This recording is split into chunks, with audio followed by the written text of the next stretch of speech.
Brought to you by KR Mangalam University. We provide you the platform to turn your dreams into reality. Give wings to your aspirations with KR Mangalam University. दुनिया में एक और जंग का मोर्चा खुल गया है। यह नया मोर्चा है थाईलैंड और कंबोडिया के बीच। थाईलैंड और कंबोडिया की सेना एक दूसरे पर जबरदस्त तरीके से हमला कर रही है। 24 जुलाई 2025 को थाईलैंड ने कंबोडिया के सैन्य ठिकानों पर ताबड़तोड़ जवाबी कार्रवाई की है। कंबोडियाई सेना पर आरोप है कि उसने सबसे पहले बॉर्डर पर हमले शुरू कर दिए, जिसके जवाब में थाईलैंड ने भी जवाबी कार्रवाई की है।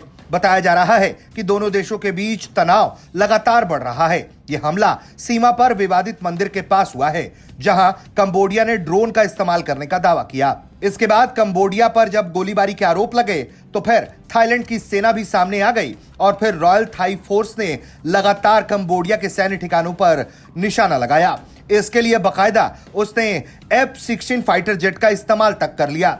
इसको लेकर कंबोडिया में यह दावा किया जाने लगा कि कंबोडिया ने एक F-16 फाइटर जेट को मार गिराया है, जो थाईलैंड की वायुसेना ने हमले के लिए इस्तेमाल किया था। उस पर कंबोडियाई सेना ने हमला करते हुए उसे मार गिराया है।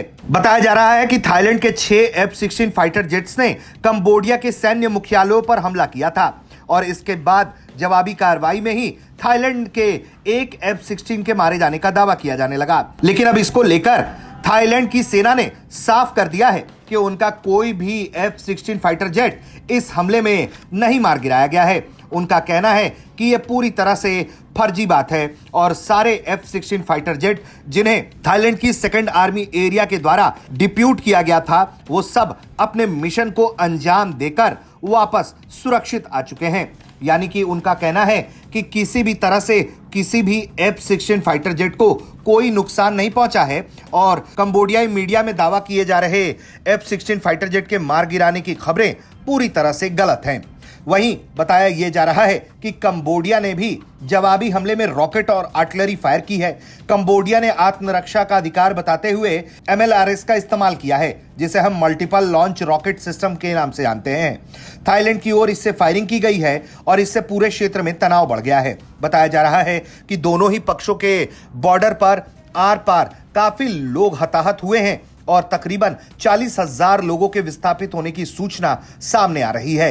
हालांकि यह अभी जंग की शुरुआती बेला है और ऐसे में यह मामला कहां तक बढ़ेगा कोई नहीं जानता। लेकिन एक जानकारी हम अपने दर्शकों को जरूर दे दें कि जंग के वक्त में खबरें लगातार कई तरह से आ रही होती हैं और ऐसे में कई बार खबरें पुष्ट नहीं होती।